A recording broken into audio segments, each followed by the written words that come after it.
Imagine करो अगर Madara हर एक एनिमे यूनिवर्स में ट्रैवल करना स्टार्ट कर दे। Attack on Titan, demon slayer, Jujutsu Kaisen और भी बहुत सारे वर्सेस। और भाई सोचो अगर मडारा जैसे बंदे ने दूसरे यूनिवर्सेस में एंट्री मार दी तो वहाँ के विलन्स की सैलरी भी बंद हो जाएगी। तो आज से एक न्यू जर्नी स्टार्ट होने वाली है। What if Madara travelled every anime verse. और बिलीव करो आगे जो होने वाला है वो पूरा केओस होने वाला है। तो वीडियो स्टार्ट होता है मडारा के टेलीपोर्ट होने से। जैसे ही वो आंख खोलता है वो चारों तरफ देखता है और फिर पूरा एटीट्यूड दिखाते हुए बोलता है, क्या बोरिंग सी जगह में आ गया। भाई अभी 2 सेकंड हुआ भी नहीं और बंदा ऑलरेडी जगह को रिव्यू देने लगा। तभी वॉल के पीछे से एक बहुत बड़ा ब्लास्ट होने की आवाज आती है और मडारा तुरंत उस तरफ देखने लगता है। चारों तरफ लोग डर के मारे भाग रहे थे। पूरा एरिया पैनिक मोड में चला गया था। और फिर मडारा देखता है कि वॉल के ऊपर एक बहुत बड़ा हाथ दिखाई देता है। और भाई ये कोई नॉर्मल टाइटन नहीं था, ये था कोलोसल टाइटन। उसके आने से चारों तरफ तूफान जैसा माहौल बन गया था। धूल ही धूल उड़ रही थी, जमीन तक हिलने लगी थी। लेकिन यहाँ मडारा को देखकर ऐसा बिल्कुल नहीं लग रहा था कि उसे कोई टेंशन है। भाई का एक्सप्रेशन ऐसा था जैसे किसी ने उसकी नींद खराब कर दी हो। और फिर मडारा गुस्से में बोलता है, wake up to reality, there is no peace in any cursed world. और ये बोलते ही भाई फुल पोटेंशियल के साथ अपना सुसानो एक्टिवेट कर देता है। जैसे ही सुसानो बाहर आता है चारों तरफ डर का माहौल बन जाता है। और भाई सच बोलूं सुसानो कंप्लीट होते ही कोलोसल टाइटन ऐसा लग रहा था जैसे किसी बच्चे को गलती से फाइनल बॉस के सामने खड़ा कर दिया हो। मडारा ठंडे अंदाज में बोलता है, weakness disgusts me, be gone and let there be peace. और भाई अगले ही सेकंड टाइटन का गला बॉडी से अलग, बस एक स्लैश और काम खत्म। लेकिन उसके बाद मडारा थोड़ा सोचने लगता है थोड़ी ज्यादा पावर यूज कर दी, क्योंकि सिर्फ टाइटन ही नहीं गया था भाई, आधी वॉल भी हवा में उड़ चुकी थी। और अब प्रॉब्लम ये हो गई कि छोटे छोटे टाइटन्स वॉल के अंदर घुसना स्टार्ट कर देते हैं। भाई मडारा हेल्प करने आया था लेकिन यहाँ साइड इफेक्ट फ्री में मिल गया। और इसी के साथ अटैक ऑन टाइटन वर्स का चैप्टर यहीं खत्म होता है। गाइस पिछले पार्ट में हमने देखा था कि मडारा ने अटैक ऑन टाइटन वर्स में जाकर ऐसी तबाही मचाई थी कि टाइटन से ज्यादा वॉल की हालत खराब हो गई थी। भाई मदद करने गया था लेकिन साइड इफेक्ट फ्री में दे आया। लेकिन अब कहानी और ज्यादा डेंजरस होने वाली है, क्योंकि इस बार मडारा की एंट्री होने वाली है जुजुत्सु काइसन यूनिवर्स में। और भाई यहाँ मॉन्स्टर से ज्यादा लोग मेंटली परेशान रहते हैं। तो आज की कहानी शुरू होती है टेलीपोर्ट से। मडारा धीरे धीरे चलते हुए चारों तरफ देख रहा था और फिर थोड़ा परेशान होकर कहता है, अब मैं कहाँ आ गया। फिर थोड़ा पेट पकड़कर बोलता है, मेरा पेट भी गड़बड़ हो रहा है, पहले कुछ खाने को ढूंढना होगा। भाई को क्या पता था कि यहाँ खाना ढूंढने आया था और खुद प्रॉब्लम खाने वाला था। लेकिन तभी अचानक बहुत जोर का ब्लास्ट होता है। मडारा तुरंत उस तरफ देखने लगता है और वहाँ कोई और नहीं बल्कि यूजी एक कर्स्ड स्पिरिट से लड़ रहा था। और भाई वो कर्स तो यूजी को ही खाने की कोशिश कर रहा था। तभी मडारा आराम से वहाँ आता है और पूछता है, क्या चल रहा है यहाँ। और यूजी जल्दी से एक फिंगर ऊपर फेंक देता है ताकि वो उसे खा सके। लेकिन तभी मडारा आगे आता है और हवा में ही उस फिंगर को पकड़ लेता है। फिर उसे घुमाते हुए कहता है, क्या इस यूनिवर्स में ऐसी चीजें खाते हैं। और भाई बिना सोचे समझे सीधा फिंगर निगल जाता है। यूजी का रिएक्शन ऐसा था जैसे उसका इंटरनेट आंखों के सामने डिस्कनेक्ट हो गया हो। और तभी कुछ गड़बड़ होना शुरू होता है। मडारा का चेहरा धीरे धीरे सुकूना जैसा होने लगता है। और अगले ही पल मडारा खुद को सुकूना के अंदर देखता है। वहाँ सुकूना आराम से ऑरा फार्मिंग करके बैठा हुआ था और मडारा उसे फुल चिल मोड में देख रहा था। तभी सुकूना गुस्से में कहता है, मेरी तरफ मत देख वरना बिना परमिशन के तुम्हें 2 पीसेस कर दूंगा। मडारा कहता है, कौन है बे तू नल्ले। सुकूना गुस्से में बोलता है, मैं तेरा बाप हूँ बे, तूने मेरी कर्स फिंगर खाई है इसलिए मैं तुम्हारे बॉडी में रीइंकार्नेट हो गया हूँ और अब से तुम्हारी बॉडी मेरी हुई। मडारा बोलता है, अच्छा दम है तो लेकर दिखा मेरी बॉडी। और मडारा आराम से उसकी तरफ चलने लगा है। अब दोनों एक दूसरे के सामने खड़े थे। पूरा गुस्से वाला माहौल था लेकिन मडारा अभी भी चिल था। तभी सुकूना बोलता है, मरने के लिए खुद चलकर मेरे पास आ गया, अच्छा मजाक था नल्ले पिल्ले। और बोलते ही मडारा को एक थप्पड़ मार देता है। लेकिन सुकूना को क्या पता था कि उसने गलत आदमी को हाथ लगा दिया है। सुकूना फिर हमला करने जाता है लेकिन मडारा उसे एक जोरदार किक मार देता है और सुकूना सीधा दूर जाकर गिरता है। अब सुकूना थोड़ा शॉक में आ जाता है और बोलता है, कौन है बे तू, तेरे जैसा आदमी मैंने अपनी जिंदगी में नहीं देखा। मडारा आराम से बोलता है, हाँ क्योंकि मैं तेरा बाप हूँ, तू बहुत वीक है। मैंने सोचा था कोई ताकतवर आदमी मिलेगा लेकिन तू तो चूजा निकला। अब सुकूना का ईगो टूटना स्टार्ट हो गया था और वो गुस्से में बोलता है, आजा दिखाता हूँ इस दुनिया का राजा कौन है। अभी तो मेरे पास सिर्फ एक फिंगर की पावर है, मेरी टोटल 20 फिंगर्स हैं। अगर सब खा लूं तो तू कहीं का नहीं बचेगा। मडारा थोड़ा हंसते हुए बोलता है, हाँ सुनकर मजा आ रहा है लेकिन अभी के लिए तू बच्चा है। और तभी सुकूना का डोमेन टूटने लगा है और अचानक मडारा वापस बाहर आ जाता है। लेकिन जैसे ही वो पीछे मुड़ता है कोई उसके कंधे पर हाथ रखता है। मडारा पीछे देखकर कहता है, हे काकाशी तू है क्या। लेकिन भाई वो काकाशी नहीं था, वो था गोजो। और इसी के साथ इस यूनिवर्स का चैप्टर यहीं क्लोज होता है। गाइस पिछले पार्ट में हमने देखा था कि मडारा ने जुजुत्सु काइसन वर्स में जाकर ऐसी तबाही मचाई थी कि सुकूना की हालत ऐसी कर दी जैसे भाई कुछ था ही नहीं। बंदे का ईगो भी टूटा और कॉन्फिडेंस भी फ्री में चला गया। लेकिन इस बार कहानी और भी ज्यादा मजेदार होने वाली है क्योंकि इस बार मडारा ट्रैवल करने वाला है डीमन स्लेयर वर्स में। और भाई यहाँ मामला थोड़ा अलग है। यहाँ लोग रात में बाहर घूमने से पहले लाइफ इंश्योरेंस सोच सकते हैं। तो कहानी शुरू होती है एक ट्रेन के सीन से। अंदर बहुत सारे लोग आराम से बैठे हुए थे और उन्हीं में एक खाली सीट पर मडारा भी बैठा हुआ था। लेकिन भाई का मूड थोड़ा ऑफ था क्योंकि जहाँ भी जा रहा था वहाँ उसके लेवल का कोई मिल ही नहीं रहा था। मडारा सोच रहा था, क्या हर यूनिवर्स में मुझे सिर्फ सिर्फ एनपीसीज ही मिलने वाले हैं। तभी हमें रेंगोकू दिखाई देता है जो मडारा के पास से गुजर रहा था और मडारा को जोर की भूख लग रही थी। रेंगोकू को शायद समझ आ गया था कि मडारा भूखा है। तभी वो मडारा से पूछता है कि क्या उसे कुछ खाना चाहिए और मडारा भी मना नहीं करता। बेचारा जैसे ही एक बाइट मारता है भाई का मूड सीधा आसमान छूने लगा है। फिर मडारा कहता है इस वर्ल्ड में अच्छे लोग भी हैं तुम्हारी तरह। अच्छा लगा। तब रेंगोकू मुस्कुराते हुए कहता है यहाँ बुरे लोग मतलब डीमंस भी हैं, लेकिन टेंशन मत लीजिए, मैं आपको प्रोटेक्ट करूंगा। मडारा कुछ सेकंड्स चुप रहता है, फिर कहता है नाइस जोक, तुम बहुत फनी हो। तुमने मुझे मेरे एक खास ओपोनेंट की याद दिला दी, वो भी तुम्हारी तरह था। तभी अचानक धड़ाम पूरी ट्रेन जोर से हिल जाती है। मडारा कहता है हाँ ये क्या हो गया अब? लेकिन तभी मडारा देखता है कि अकाजा ने रेंगोकू की छाती पर सीधा मुक्का मार दिया था और ये देखकर मडारा का मूड एकदम बदल जाता है। मडारा गुस्से में कहता है कौन है बे तू जिसने मेरे दोस्त को हाथ लगाया? ओए ओए ओए। और फिर अपना आइकॉनिक डायलॉग बोलता है wake up to reality, there is no peace in any curse world. लेकिन अकाजा बिना कुछ सोचे मडारा के ऊपर टूट पड़ता है। अकाजा पंच मारने ही वाला था, लेकिन तभी मडारा अपने सुसानों से उसे आसानी से रोक लेता है। अब अकाजा पूरा शॉक में था। मडारा ठंडे अंदाज में कहता है मेरे मुंह के सामने से हट। अब अकाजा मडारा की ऑरा महसूस करता है और भाई की हालत खराब होने लगती है। वो सोचता है ये तो मुझे कुछ सेकंड्स में ही दुनिया से इरेज कर देगा और फिर अकाजा धीरे धीरे पीछे हटना स्टार्ट कर देता है। भाई पहली बार अकाजा फाइट नहीं सर्वाइवल मोड खेल रहा था, लेकिन भागने से पहले ही मडारा अपना वुड स्टाइल जुट्सु यूज करता है और अकाजा वहीं पर फंस जाता है। फिर मडारा तुरंत fire style majestic destroyer flame use करता है और चारों तरफ आग ही आग फैल जाती है। लेकिन मडारा कहता है अभी नहीं और फिर वो अपना सुसानो एक्टिवेट कर देता है। अब पूरा माहौल बदल चुका था और अगले ही सेकंड मडारा एक स्लैश मारता है और भाई वो स्लैश इतना खतरनाक था कि सब कुछ खत्म। अकाजा का नामो निशान तक नहीं बचा। उधर मुजान कहीं दूर बैठा कांप रहा था। भाई का नसीब अच्छा था कि वो मडारा से लड़ने नहीं आया, वरना डीमन स्लेयर का सीजन वहीं खत्म हो जाता। और इसी के साथ ये स्टोरी यहीं खत्म होती है। पिछले पार्ट में हमने देखा कि मडारा ने रेंगोकू की मौत का बदला अकाजा से ऐसे लिया था जैसे भाई कॉकरोच को चप्पल से डिलीट कर दिया हो। लेकिन इस बार कहानी उससे भी ज्यादा डेंजरस और मजेदार होने वाली है, क्योंकि इस बार मडारा ट्रेवल करने वाला है ब्लैक क्लोवर वर्स में। और भाई यहाँ मैजिक का लेवल ऐसा है कि अगर गलत आदमी से पंगा ले लिया तो फ्री में ऊपर जाने का टिकट मिल सकता है। तो कहानी शुरू होती है एक व्हाइट हेयर वाले आदमी से जो एक लड़के को मार रहा था क्योंकि उसने उसके कपड़े गंदे कर दिए थे। लेकिन तभी मडारा आराम से वहां से गुजर रहा था। अब व्हाइट हेयर वाले बंदे का मूड खराब हो गया क्योंकि मडारा उसे पूरा इग्नोर कर रहा था। गुस्से में वो मडारा पर आइस अटैक मार देता है, लेकिन अगले ही सेकंड वो देखता है कि मडारा के सुसानो ने उसके अटैक को बिना एफर्ट के खत्म कर दिया। भाई अटैक आया भी था और गया भी था। तभी सीन स्विच होता है और हमें कैप्टन यामी दिखाई देते हैं जो अपने स्टूडेंट्स के साथ मजे से बातें कर रहे थे। और यामी एक स्टूडेंट को देखकर बोलता है कि तुम चूहे की तरह दिखते हो और खुद ही हंसने लगा है। लेकिन तभी यामी को मडारा की प्रेजेंस महसूस होती है। इधर मडारा सोच रहा था कि मैं जहां भी जा रहा हूं हर जगह सिर्फ नफरत ही नफरत है, मुझे कहीं पीस मिल ही नहीं रही, लेकिन मैं सबको पीस जरूर दूंगा। तभी यामी पहले से मडारा के पास पहुंच जाता है और दोनों एक दूसरे की तरफ देखते रहते हैं। यामी कहता है कि तुम यहाँ के नहीं लग रहे और मडारा बोलता है कि क्या फर्क पड़ता है, मैं कहीं से भी हूँ, तुम्हें क्या। फिर यामी अपना हुक्का निकालता है और ऑरा रिलीज करके बोलता है कि मैंने तुम्हारी जैसी ऑरा पहले कभी महसूस नहीं की, तुम बहुत स्ट्रॉन्ग लग रहे हो। फिर वो अपनी टीम की ड्रेस निकाल कर कहता है कि इसे पहन लो और मेरी टीम ज्वाइन कर लो, मुझे तुम्हारी तरह स्ट्रॉन्ग आदमी चाहिए और ये तुम्हें फिट भी आएगी। ये बोलकर यामी जोर जोर से हंसने लगा है, लेकिन मडारा कहता है कि तुम बस अपना समय बर्बाद कर रहे हो, मैं किसी की टीम ज्वाइन नहीं करूंगा, मुझे सिर्फ इस दुनिया में पीस लानी है। तभी उसका स्टूडेंट जोर से चिल्लाता है कैप्टन यामी, हमारे बेस पर स्वेड किंगडम डेविल ने हमला कर दिया। और ये सुनते ही यामी वहां भाग जाता है। वहां पहुंचते ही वो देखता है कि असा और बाकी सब नीचे गिरे हुए हैं और डेविल ऊपर से एक बड़ा स्लैश मार देता है जिससे चारों तरफ आग फैल जाती है। तभी यामी गुस्से में बोलता है कि तुम मेरी टीम के साथ क्या कर रहे हो, छोड़ूंगा नहीं मैं तुम्हें। और इधर मडारा नीचे खड़ा होकर पूरा सीन एंजॉय कर रहा था और बोल रहा था कि जहां भी जाऊं वहां सिर्फ नफरत ही नफरत है, लेकिन मुझे कुछ अच्छे लोग भी मिले जो दूसरों की मदद करते हैं। तभी यामी पूरी तरह घायल होकर डेविल के सामने पड़ा था और कहता है कि मैं तुम्हारे बिना इसे नहीं हरा पाऊंगा। मडारा बोलता है कि मैं तुम्हारी स्टूपिड टीम ज्वाइन नहीं करने वाला, लेकिन जब तक मैं यहाँ हूँ देखते हैं ये नल्ला कितना स्ट्रॉन्ग है। और मडारा सीधे डेविल के ऊपर टूट पड़ता है। जैसे ही डेविल मडारा की आंखों में शारिंगन देखता है उसकी हालत खराब हो जाती है। भाई ऐसा फ्रीज हुआ जैसे एग्जाम हॉल में क्वेश्चन पेपर एलियन लैंग्वेज में मिल गया हो। वो हिल तक नहीं पा रहा था, लेकिन फिर माना बढ़ाकर बच जाता है और कहता है कि ऐसी ट्रिक्स मुझ पर काम नहीं करेंगी। मडारा हंसकर बोलता है ओ तो ये परफेक्ट जिंचुरी की जैसा है, अब आएगा मजा। डेविल तुरंत ग्रेविटी मैजिक ग्रेविटी सिंगुलैरिटी मार देता है और चारों तरफ सब टूटने लगा है। लेकिन मडारा हंसते हुए बोलता है कि इतने लो लेवल पावर को देखकर तो मुझे हंसी आ रही है, चल मैं तुम्हें असली ग्रेविटी दिखाता हूँ। और फिर वो अपना सुसानो एक्टिवेट कर देता है। चारों तरफ डर का माहौल बन जाता है और डेविल की हालत खराब हो जाती है। लेकिन तभी मडारा अपना मीटियोर बुला लेता है। डेविल गुस्से में पावर अप करता है और उसके 4 हाथ निकल आते हैं, लेकिन मडारा मीटियोर को स्वॉर्ड का शेप दे देता है और बोलता है बहुत अमेजिंग यूनिवर्स है ये। डेविल चिल्लाकर कहता है कि मैं तुम्हें असली डेविल की पावर दिखाता हूँ और मीटियोर रोकने की कोशिश करता है। लेकिन मडारा हंसते हुए बोलता है तो मैं तुम्हें गॉड की पावर दिखाता हूँ और परफेक्ट सुसानो एक्टिवेट करके एक ही स्लैश मार देता है। डेविल पहले ही 2 पीसेस हो चुका था, लेकिन फिर भी बोलता है कि मैं इमॉर्टल हूँ, मुझे कुछ नहीं होगा। तभी यामी बोलता है हे बिग ब्लू डूड, चाहे जितना मार लो वो नहीं मरेगा, इस बच्चे को यूज करो, इसके पास उसे मारने की पावर है और वो अस्ता को मादारा की तरफ फेंक देता है। अस्ता मादारा के पास आकर बोलता है, hi I am Asta from Hage village. Madara बोलता है, मैं ghost of the Uchiha Madara Uchiha. ठीक है, जल्दी करो बच्चा। अस्ता डेविल मोड में आ जाता है और अपनी स्वॉर्ड बड़ी कर देता है, जिसे मादारा पकड़ लेता है। डेविल चिल्लाता है कि छोड़ूंगा नहीं तुम लोगों को, लेकिन मदारा सिर्फ इतना बोलता है, मर अब, और सीधा एक स्लैश। पिछले पार्ट में हमने देखा था कि मडारा ब्लैक क्लोवर वर्स में गया था और कैसे यामी ने स्पेड किंगडम डेविल को हराने के लिए मडारा से हेल्प मांगी थी, और फिर मडारा ने अस्ता के साथ मिलकर डेविल की ऐसी चैटनी बनाई थी कि भाई रिस्पॉन का ऑप्शन भी काम नहीं करता। लेकिन इस बार कहानी फिर से एक ऐसे वर्स में जाने वाली है जहाँ तबाही अपनी पीक पर थी। जी हाँ, इस बार मडारा फिर से अटैक ऑन टाइटन वर्स में वापसी करने वाला है। तो कहानी शुरू होती है वॉल मरिया से, जहाँ अचानक आसमान में जोरदार लाइटनिंग होने लगती है। पूरा माहौल ऐसा हो जाता है जैसे अर्थक्वेक आ गया हो, और तभी वॉल टूटना स्टार्ट हो जाती है। फिर हमें एक बहुत बड़ी आंख दिखाई देती है और वो कोई और नहीं बल्कि कोलोसल टाइटन था। तभी एक के बाद एक सारी वॉल्स टूटने लगती हैं और उनके अंदर से हजारों कोलोसल टाइटन्स बाहर निकलना शुरू कर देते हैं। मतलब रंबलिंग ऑफिशियली स्टार्ट हो चुकी थी। तभी सीन स्विच होती है और मडारा फिर से एओटी वर्स में टेलीपोर्ट होता है। मडारा आराम से चलते हुए सोच रहा था, ये जगह कुछ जानी पहचानी लग रही है, क्या मैं पहले यहाँ आया हूँ? मडारा अभी सोच ही रहा था कि उसे आगे से कुछ बहुत बड़ा आता हुआ महसूस होता है। वो कहता है, कसम से यहाँ पहले बड़ी बड़ी वॉल्स थी। लेकिन तभी जमीन हल्की हल्की हिलने लगती है और कुछ उसकी तरफ बढ़ता हुआ दिखाई देता है। मडारा थोड़ा कंफ्यूज होकर कहता है, हाँ अब क्या है ये सब? और फिर वो देखता है कि बहुत सारे टाइटन्स एक साथ उसकी तरफ बढ़ रहे हैं। लेकिन भाई मडारा को तो बिल्कुल भी फर्क नहीं पड़ रहा था। वो उन्हें ऐसे देख रहा था जैसे कोई बैल्कनी से बारिश देखता है। टाइटन्स उसकी तरफ तेजी से बढ़ रहे थे, लेकिन मडारा को अब इरिटेट होना शुरू हो गया था। फिर वो बोलता है, तुम्हें पता है मुझे इन सबसे कोई प्रॉब्लम नहीं है, जो करना है करो। मैं दूसरों के यूनिवर्स में अब दोबारा घुसने वाला नहीं हूँ। और इतना बोलकर वो वापस टेलीपोर्ट होने के लिए मुड़ जाता है। लेकिन तभी एक टाइटन का पैर पत्थर पर पड़ जाता है और उसका छोटा सा टुकड़ा उड़कर सीधा मडारा के सिर पर लगा है। बस फिर क्या था, भाई का गुस्सा तो सीधा आसमान छूने लगा। मडारा गुस्से में बोलता है, ओए ओए ओए, wake up to reality, there is no peace in this cursed world. और फिर कहता है, अब मैं तुम सबको खत्म कर दूंगा, और अपना सुसानो एक्टिवेट कर देता है। भाई बस कर, बच्चों को रुलाएगा क्या हर बार सुसानो निकाल के? फिर मडारा कहता है, अब इस दुनिया से मिट जाओ तुम लोग, और एक ही स्लैश में खेल खत्म। लेकिन तभी धूल के पीछे से कोई बाहर आता है और वो था फाउंडिंग टाइटन। मडारा उसे देखकर बोलता है, अब ये मच्छर कहाँ से आ गया? और बिना टाइम वेस्ट किए मडारा एक मीटियर बुलाकर उसके ऊपर फेंक देता है और उसे भी कुचल देता है। और इसी के साथ अटैक ऑन टाइटन वर्स का चैप्टर यहीं क्लोज हो जाता है। पिछले पार्ट में हमने देखा था कि कैसे मडारा फिर से अटैक ऑन टाइटन वर्स में गया था और रंबलिंग को एक ही स्लैश में खत्म कर दिया था। और भाई फाउंडिंग टाइटन को तो ऐसे कुचल दिया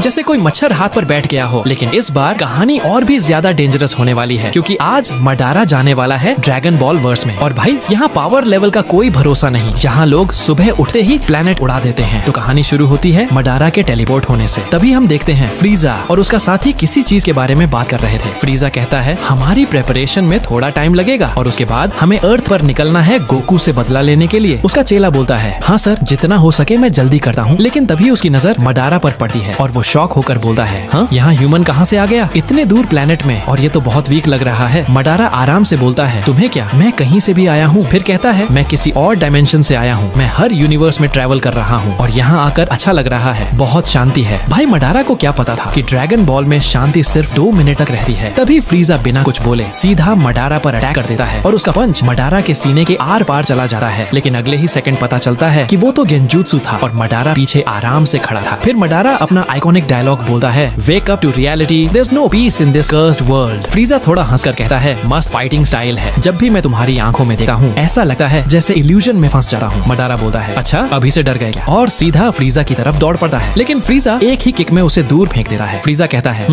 अच्छा था। मडारा धीरे से उठता है और मुस्कुराते हुए बोलता है, मेरी पूरी जिंदगी में मैंने तुम्हारी तरह स्ट्रॉन्ग कोई नहीं देखा। मैं मडारा तुम्हें अपना सबसे स्ट्रॉन्गेस्ट एनिमी घोषित करता हूँ। और इतना बोलकर मडारा सीधा उसके ऊपर एक मीटियोर गिरा देता है। लेकिन फ्रीजा तो उसे आराम से तोड़ देता है। अब मडारा भी थोड़ा शॉक में था। लेकिन तभी फ्रीजा अपनी बीम से मडारा की छाती के आर पार कर देता है। तभी अचानक हमें ब्रोली दिखाई देता है और वो कहता है, मेरा पावर यूज करो। और अगले ही पल मडारा पावर अप करना शुरू कर देता है और भाई उसके बालों का रंग ब्रोली की तरह ग्रीन हो जाता है। फ्रीजा अब पूरा शॉक में था और सोच रहा था इतनी पावर इसको कहाँ से मिली। और मडारा सीधे फ्रीजा पर पंचेस की बारिश कर देता है। फ्रीजा की हालत खराब हो चुकी थी। मडारा हंसते हुए बोलता है, क्या हुआ, अब हालत टाइट हो गई क्या? और फिर मडारा एक और मीटियोर बुलाता है। लेकिन इस बार भाई वो मीटियोर कोई नॉर्मल नहीं था, वो पूरे प्लेनेट के बराबर बड़ा था। और अगले ही पल वो सीधा पूरे प्लेनेट को डिस्ट्रॉय करते हुए निकल जाता है। और इसी के साथ ड्रैगन बॉल वर्स का चैप्टर यहीं क्लोज हो जाता है। पिछले पार्ट में हमने देखा था कि कैसे फ्रीजा ने शुरुआत में मडारा को काफी परेशान कर दिया था, लेकिन फिर ब्रोली ने अपनी पावर मडारा को दी और भाई फ्रीजा को ड्रैगन बॉल वर्स से ऐसा अनइंस्टॉल किया कि रिसाइकल बिन में भी नहीं मिला। लेकिन इस बार मडारा पहुंचने वाला है एक ऐसे यूनिवर्स में जहाँ लोग पावर से नहीं बल्कि हीरो टाइटल से जाने जाते हैं। जी हाँ, इस बार मडारा ट्रैवल करेगा माय हीरो एकेडेमिया वर्स में। तो कहानी शुरू होती है टेलीपोर्ट से। मडारा आराम से चलते हुए चारों तरफ देख रहा था और कहता है ये जगह पिछले वर्सेस के मुकाबले काफी एडवांस लग रही है। तभी अचानक एक हीरो उसके पास आता है और कहता है सर आप ठीक तो हैं? मैंने देखा आप किसी ब्लैक चीज से निकल कर आए हैं। मडारा अंदर ही अंदर सोचता है ये मेरे बारे में कुछ जाने बिना भी मेरी हेल्प करने की बात कर रहा है। तभी हीरो जल्दी से बोलता है नहीं नहीं सर, कुछ गलत मत समझिए, मैं बस एक हीरो हूँ इसलिए पूछ रहा था। तभी अचानक बहुत बड़े ब्लास्ट की आवाज आती है। ऐसा लग रहा था जैसे कहीं कुछ बड़ा हो रहा हो। फिर हम देखते हैं कि वो कोई और नहीं बल्कि ऑल फॉर वन था। वो ऑल माइट को देखकर कहता है तुम मेरे इस हमले के बाद अपना फॉर्म ज्यादा देर तक मेंटेन नहीं रख पाओगे ऑल माइट, तुम बहुत वीक हो गए हो, खुद को देखो, तुम टॉप 1 कहलाने के लायक नहीं हो। फिर ऑल फॉर वन हवा में ऊपर जाता है और बोलता है मैं तुम्हारे सिंबल ऑफ पीस और इस दुनिया से पीस दोनों को मिटा दूंगा, यहाँ सबसे स्ट्रॉन्गेस्ट मैं हूँ। तभी मडारा की एंट्री होती है अपने आइकॉनिक डायलॉग के साथ wake up to reality, there is no peace in this cursed world. फिर मडारा गुस्से में बोलता है तुमने मेरा कॉन्वर्सेशन खराब कर दिया, इसलिए अब मैं तुम्हें मार दूंगा, तुम्हें कोई बचा नहीं सकता। ऑल फॉर वन थोड़ा कंफ्यूज होकर कहता है तुम हो कौन? मडारा आराम से कहता है I am the ghost of the Uchiha. Madara Uchiha. All for one कहता है हम मैंने तो तुम्हारा नाम कभी नहीं सुना और सीधा मडारा पर अटैक कर देता है। लेकिन मडारा अपने सुसानों से उस अटैक को आराम से रोक लेता है और बोलता है हाँ सो वीक। भाई मडारा का कॉन्फिडेंस ऐसा था जैसे सामने फाइनल बॉस नहीं ट्यूटोरियल वाला एनिमी खड़ा हो। फिर मडारा अपना परफेक्ट सुसानो एक्टिवेट कर देता है। ये देखकर मीडिया वाले शॉक हो जाते हैं, ऑडियंस भी पूरी तरह हैरान थी। भाई लोगों को लग रहा था नया सीजन लॉन्च हो गया और अगले ही पल मडारा सीधा ऑल फॉर वन को एक स्लैश मार देता है। खेल खत्म। फिर मीडिया वाले उसके पास आकर पूछते हैं टॉप विलन को हराकर आपको कैसा फील हो रहा है? लेकिन अपना मडारा इंटरव्यू देने नहीं आया था। भाई ने सीधा उनका हेलीकॉप्टर ही उड़ा दिया और इसी के साथ MHA वर्स का चैप्टर यहीं क्लोज हो जाता है। पिछले पार्ट में हमने देखा था कि कैसे मडारा MHA वर्स में गया था और ऑल माइट को बचाते हुए ऑल फॉर वन को एक ही स्लैश में खत्म कर दिया था। लेकिन इस बार कहानी थोड़ी अलग होने वाली है क्योंकि आज मडारा जाने वाला है विनलैंड सागा वर्स में और भाई यहाँ पावर्स कम और दर्द ज्यादा मिलता है। तो कहानी शुरू होती है मडारा के टेलीपोर्ट होने से। मडारा आराम से चलते हुए चारों तरफ देख रहा था और बोलता है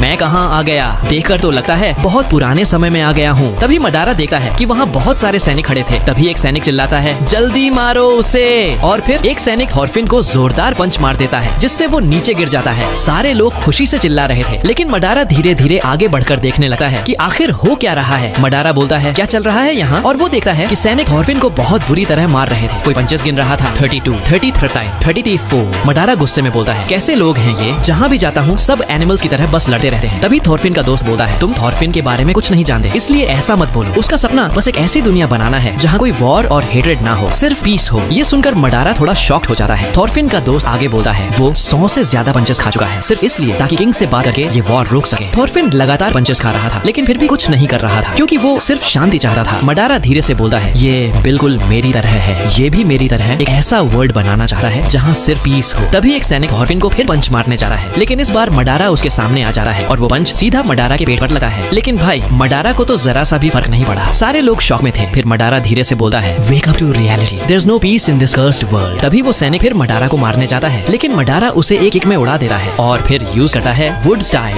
डीप फॉरेस्ट इमर्जेंस। देखते ही देखते मडारा का वुड स्टाइल सारे सैनिकों को पकड़ लेता है। फिर Madara fire style majestic destroyer flame use करता है। वो फ्लेम्स इतने पावरफुल थे कि पूरा बैटलफील्ड आग में बदल गया। और भाई मडारा यही नहीं रुका, उसने कई मीटियर्स भी बुला लिए। थॉरफिन ये सब देखकर पूरी तरह शॉक था। उसे लग रहा था जैसे सामने कोई इंसान नहीं नेचुरल डिजास्टर खड़ा हो। फिर मडारा बोलता है मैं बस तुम्हारी मदद कर रहा हूँ ताकि तुम एक पीसफुल वर्ल्ड बना सको। और फिर कहता है अब वक्त आ गया है सब कांटों को रास्ते से हटाने का और अपना सुसानो एक्टिवेट करने लगता है। जैसे ही सुसानो पूरा एक्टिवेट होता है पूरा आसमान डार्क हो जाता है। लेकिन तभी थॉरफिन जोर से चिल्लाता है प्लीज बंद करो ये सब, इससे बहुत सारे लोग मर जाएंगे। फिर वो मडारा की तरफ देखकर बोलता है अगर पीस वर्ल्ड बनाना है तो लोगों को मारना जरूरी नहीं। मडारा कहता है लेकिन जो हमारे रास्ते में आएंगे उन्हें हटाना तो पड़ेगा। तभी थॉरफिन धीरे से बोलता है नहीं तुम नहीं कर सकते। पता है क्यों? क्योंकि तुम्हारा कोई एनिमी ही नहीं है। ये सुनकर मडारा अचानक चुप हो जाता है। उसकी आंखें थोड़ी बदल जाती हैं और उसे थॉरफिन की बात समझ आने लगी है। फिर मडारा अपना सुसानो डीएक्टिवेट कर देता है और बोलता है हाँ ठीक है मैं ये दुनिया तुम्हें सौंपता हूँ। मैंने भी अपने तरीके से पीस लाने की कोशिश की थी लेकिन मैं फेल हो गया। और फिर मडारा वापस टेलीपोर्ट होने लगा है। जाते जाते वो सोचता है शायद मेरा कोई एनिमी नहीं है, शायद मुझे समझना होगा कि ये बिना हेट्रेड वाला वर्ल्ड कैसे बनाना चाह रहा है। लेकिन तभी मडारा अचानक शॉक होकर बोलता है अरे यार मैं तो मीटियर जुट्सु डीएक्टिवेट करना ही भूल गया। और इधर थॉरफिन ऊपर आसमान में गिरते हुए मीटियर्स को देखकर पूरी तरह पैनिक हो जाता है। भाई बेचारे को समझ ही नहीं आ रहा था कि पहले पीस बचाए या खुद भागे। और इसी के साथ विनलैंड सागा वर्स का चैप्टर यहीं क्लोज हो जा रहा है। जब मडारा एक पोर्टल के पास बेहोश पड़ा हुआ था तभी सीन स्विच होती है और हमें युजिरो हानमा दिखाई देता है जो आराम से हुक्का मार रहा था। तभी एक सोल्जर आकर कहता है कि एक आदमी अनदर वर्ल्ड से यहाँ आया है। युजिरो जवाब देता है कि उन्होंने पोर्टल का ट्रांसमिशन रेट चेक किया था और वो इतना डेंजरस था कि कोई नॉर्मल इंसान उसमें 2 टुकड़ों में बंट जाता, लेकिन ये आदमी बिना एक स्क्रैच के यहाँ पहुँच गया। ये सुनकर यूजिरो बोलता है इंटरेस्टिंग।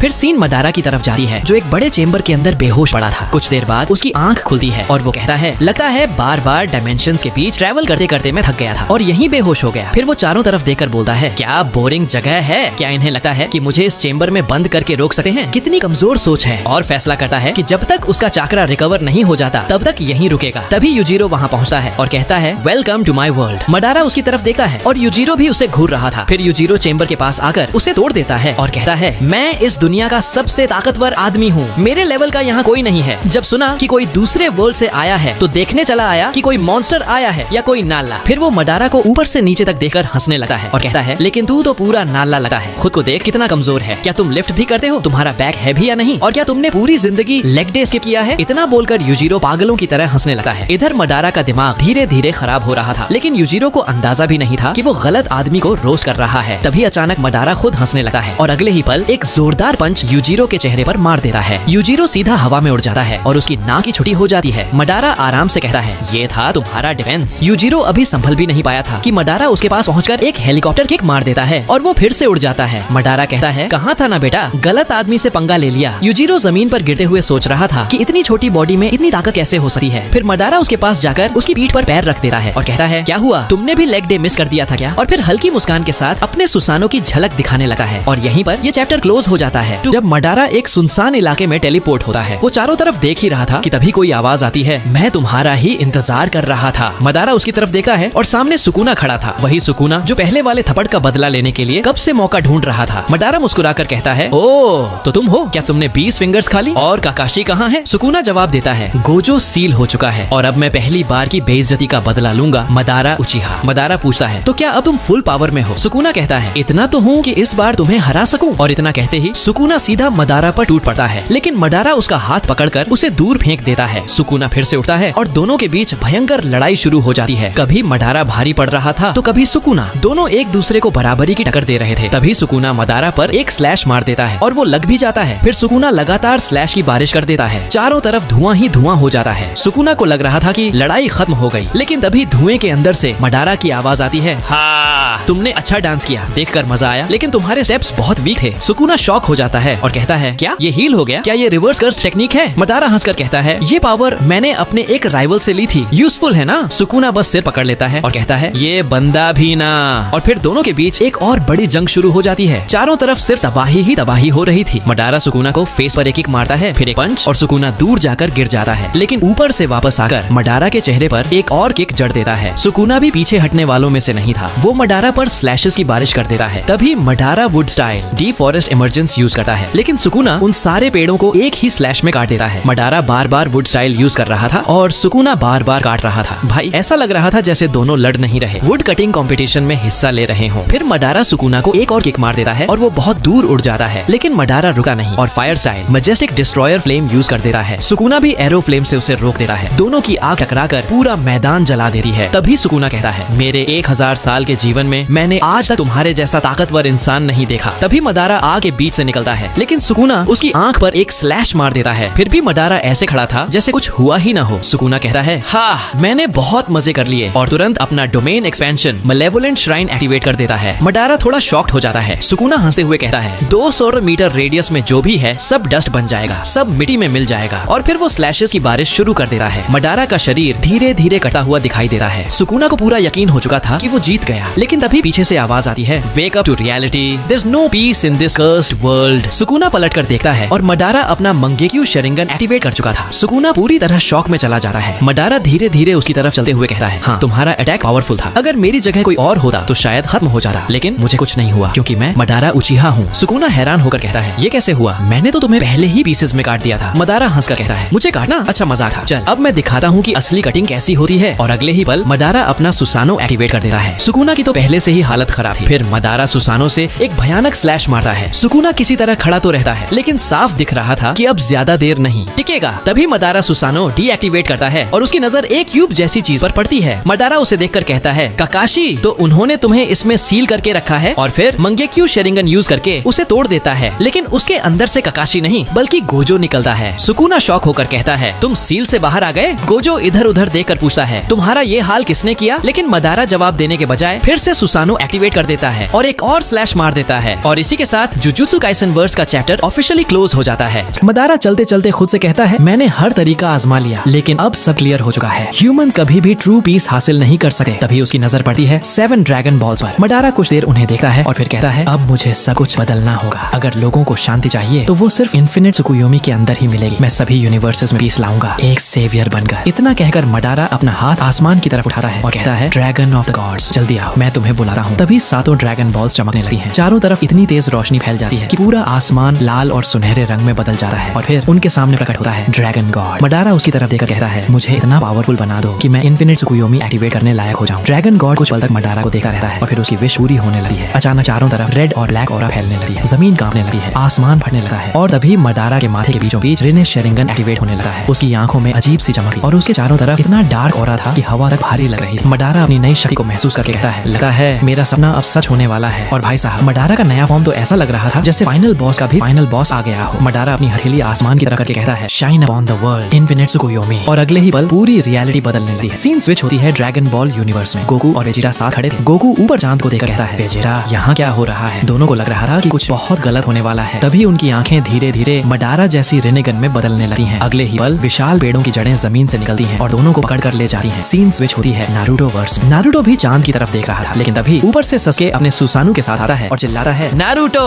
नीचे लेट जाओ, और तुरंत अपने सुसानु से खुद को और नारुतो को कवर कर देता है। फिर सीन स्विच होती है वन पीस वर्स में। लूफी और उसकी क्रू पायरेट शिप पर थे लेकिन इन्फिनिट त्सुकुयोमी के लीव्स आकर एक एक करके सबको लपेट लेते हैं। फिर यूजी और मेगुमी दिखाई देते हैं, उन्हें भी लीव्स पकड़ लेते हैं। सुकुना भी बच नहीं पाता। तंजीरो, नेजुको, डेकू, टोदोरोकी, बकुगो, असा, थोरविन, यूजिरो, हन्मा, धीरे धीरे लगभग हर यूनिवर्स के लेजेंड इन्फिनिट त्सुकुयोमी के अंदर फंस जाते हैं। ऐसा लग रहा था जैसे मदारा ने पूरा एनीमे मल्टीवर्स ही पॉज पर डाल दिया। फिर सीन वापस नारुतो और सास्के पर आती है। नारुतो सास्के के सुसानु के अंदर बैठा हुआ पूछता है, बाहर क्या चल रहा है? सास्के गंभीर होकर कहता है, ये इन्फिनिट त्सुकुयोमी है लेकिन मुझे लगा था हम मदारा से बहुत पहले डील कर चुके हैं। नारुतो कहता है, इसका कोई सेंस नहीं बनता। बिना 10 टेल्स और टेल्ड बीस्ट के कोई इन्फिनिट त्सुकुयोमी कास्ट कैसे कर सकता है? सास्के जवाब देता है, कुछ तो बहुत स्ट्रेंज है। नारुतो अपनी सेंसिंग एबिलिटी यूज करके कहता है, मैं महसूस कर सकता हूँ सारे टेल्ड बीस्ट कैप्चर्ड नहीं हुए हैं। सास्के सोचते हुए कहता है, तो क्या ये पॉसिबल है कि कोई दूसरा 10 टेल्स हो? नारुतो तुरंत मना कर देता है, नहीं, अगर ऐसा होता तो मैं उसे सेंस कर लेता। सास्के कहता है, फिर सिर्फ एक ही पॉसिबिलिटी बचती है। नारुतो पूछता है, क्या? सास्के धीरे से कहता है, जिसने ये इन्फिनिट त्सुकुयोमी कास्ट किया है वो हमारी दुनिया में है ही नहीं। नारुतो शॉक होकर कहता है, मतलब? सास्के जवाब देता है, मतलब वो किसी दूसरी डायमेंशन में है। मैं अपनी ऑक्यूलर पावर से अलग अलग वर्ल्ड्स के कनेक्शन देख सका हूँ। सारे वर्ल्ड्स किसी न किसी तरह लिंक्ड हैं और जिसने ये किया है उसने उसी कनेक्शन का फायदा उठाया है। नारुतो कुछ सेकंड चुप रहता है और फिर कहता है, ये सुनने में तो पूरा फिलर एपिसोड लग रहा है। सास्के कहता है, मुझे भी ऐसा ही लग रहा है। हाँ, मुझे भी ऐसा ही लग रहा है लेकिन फिलहाल यही रियलिटी है। नारुतो फिर पूछता है, तो अब क्या करेंगे? सास्के कहता है, मैं हमें सीधे उसके पास टेलीपोर्ट नहीं कर सकता, हमें एक एक करके डायमेंशन सर्च करने होंगे। नारुतो जवाब देता है, मतलब मल्टीवर्स रोड ट्रिप? सास्के कहता है, हाँ, और वो भी बिना जीपीएस के। नारुतो हंसते हुए कहता है, ठीक है, अगर दुनिया बचानी है तो यही सही। सास्के कहता है, ये आसान नहीं होगा लेकिन अगर तुम अपना चाकरा मुझे दोगे तो शायद मैं ये कर सकूं। नारुतो मुस्कुराकर कहता है, चलो फिर मदारा हंट शुरू करते हैं। और तभी सीन स्विच होती है ड्रैगन बॉल यूनिवर्स में। वेजिटा खड़ा था और उसके पीछे गोकू, लेकिन इस बार उनके पैरों के नीचे पड़ा हुआ था फ्रीजा। गोकू उससे पूछता है, क्या तुम मुझे ट्रेन करोगे ताकि मैं भी तुम्हारी तरह स्ट्रॉन्ग बन सकूं? वेजिटा जवाब देता है, मुझे नहीं पता काकारोट, मेरी ट्रेनिंग बहुत हार्ड होती है, तुम उसे हैंडल भी कर पाओगे या नहीं, मुझे शक है। मतलब भाई सपना भी ऐसा देख रहा था जैसे रोल्स ही रिवर्स हो गए हों। फिर सीन स्विच होती है और हम देखते हैं जोरो को। जोरो अपनी 3 sword स्टाइल टेक्निक यूज करके एक विलन को एक ही स्लैश में खत्म कर देता है और खुशी से कहता है, फाइनली मैं दुनिया का सबसे स्ट्रॉन्गेस्ट सोर्ड्समैन बन गया। साफ था कि हर कोई इन्फिनिट त्सुकुयोमी के अंदर अपना परफेक्ट ड्रीम जी रहा था। तभी सीन स्विच होती है नारुतो और सास्के पर, जो लूफी के पायरेट शिप पर पहुंच चुके थे। सास्के कहता है, चलो दूसरे यूनिवर्स में चलते हैं, यहाँ हमें मदारा नहीं मिलेगा। लेकिन तभी नारुतो की नजर एक लकड़ी के कोकून पर पड़ती है जो हिल रहा था। नारुतो कहता है, रुको, ये कुछ अलग लग रहा है, शायद इससे कुछ पता हो, क्या हमें इसे जगा देना चाहिए? सास्के कहता है, फालतू रिस्क मत लो। लेकिन नारुतो फिर भी आगे बढ़ जाता है। तभी कोकून टूटा है और उसके अंदर से लूफी बाहर निकल आता है। लूफी खुशी से चिल्लाता है, मैं पायरेट किंग बनूंगा।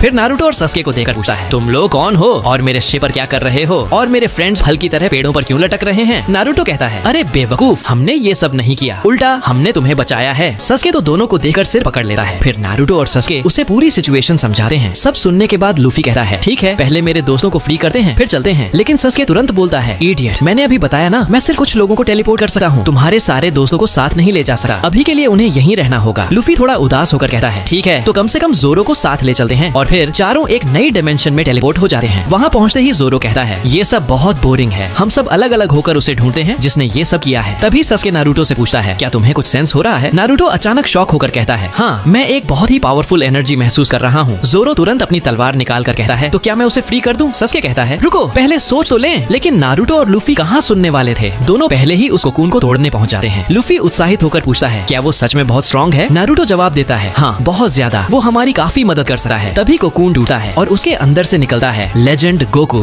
गोकू बाहर आते ही पूछता है, तुम लोग कौन हो गाइस? लेकिन जवाब देने की जगह लूफी सीधा उसे पंच मार देता है और पंच लगने के बाद गोकू हिलता तक नहीं। लूफी आंखें फाड़ कर कहता है, अरे तुमने सही कहा था, ये तो सच में बहुत स्ट्रॉन्ग है। तभी अचानक आसमान काला पड़ने लगता है, बिजली चमकती है और अगले ही पल गॉड फॉर्म में मडारा उनके सामने उतरता है। मडारा मुस्कुराकर कहता है, हाँ नारुतो, फिर से तुम दोनों मेरे पीस के बीच में डिस्टर्ब करने आ गए। नारुतो गुस्से में कहता है, तो इन सब के पीछे तुम्हारा ही हाथ था। सस्के आगे बढ़कर कहता है, अब सब खत्म होगा मडारा। लेकिन मडारा हंसता है और कहता है, मैं अब पहले से कहीं ज्यादा स्ट्रॉन्ग हूँ। जब मैं तुम दोनों से लड़ा था उस समय से भी कई गुना ज्यादा। गोकू चारों तरफ देखकर कहता है, मुझे नहीं पता यहाँ क्या हो रहा है, लेकिन इस बंदे के अंदर से बहुत ह्यूज मात्रा में एनर्जी निकल रही है। सस्के कहता है, हमें मिलकर इसे यहीं रोकना होगा, नहीं तो सारे यूनिवर्सेस खतरे में पड़ जाएंगे। लूफी गुस्से में कहता है, तो तुम हो जिसने मेरे दोस्तों को कैद कर रखा है, और सीधा मडारा पर हमला कर देता है। लेकिन मडारा एक ही वार में उसे दूर फेंक देता है। लूफी जाकर एक विशाल पत्थर से टकराता है। ये देखकर जोरो का गुस्सा भी फूट पड़ता है, लेकिन मडारा उसकी तरफ देखता तक नहीं और एक एनर्जी अटैक से उसे आर पार कर देता है। नारुतो का गुस्सा अब आसमान छू रहा था। गोकू भी हैरान होकर देख रहा था कि आखिर ये हो क्या रहा है। लेकिन तभी अचानक मडारा इतनी तेज रफ्तार से गोकू के सामने पहुंच जाता है कि नारुतो, सस्के और लूफी में से कोई उसे देख भी नहीं पाता। मडारा गोकू की आंखों में देखते हुए कहता है, मैं तुम्हें थैंक्स कहना चाहता हूँ, क्योंकि तुम्हारे यूनिवर्स की ड्रैगन बॉल्स की वजह से ही मैं अपने ड्रीम को पूरा कर पाया। और यहीं पर ये चैप्टर खत्म होता है। अब सवाल ये है कि क्या गोकू, नारुतो, सस्के और लूफी मिलकर गॉड फॉर्म मडारा को रोक पाएंगे, या फिर मडारा सच में पूरे मल्टीवर्स को अपने इन्फिनिट त्सुकुयोमी के अंदर कैद कर देगा? ये जानने के लिए अगले पार्ट का इंतजार करना पड़ेगा। अगर वीडियो पसंद आई हो तो एक लाइक, एक प्यारा सा कमेंट और चैनल को सब्सक्राइब करना मत भूलना। मिलते हैं अगले पार्ट में, तब तक के लिए बाय बाय।